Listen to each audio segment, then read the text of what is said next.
خاوندګي کړې ده. بسم الله الرحمن الرحیم.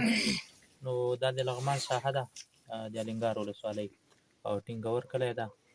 دا زهید الله کاکا نومېږي، د ده کور سوځېدلی ده او یوه چې ده ګډۍ پکې مړه سوې ده او دوه غواګانې سوځېدلې دي او د دې زنانه چې ده سوځېدلې ده.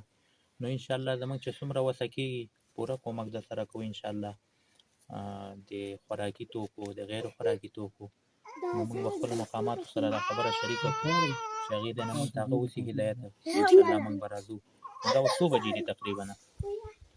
9 بجې دي. نو په دې کې چې دا موږ سره حریص صاحب غازي د حوادثو رئیس دا موږ سره شریک ده، سره دې ټیمه الله تعالی دې ته هم اجر ورکړي. نو انشاءالله موږ هم کومک کوو، دوی به هم کومک وکړي.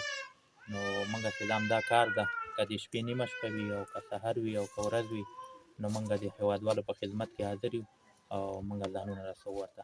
الله تعالی دې تاسو ته دغه صدمې اجر درته درکړي او د مریضانو ته دې الله تعالی شفای کامله نصیب کړي.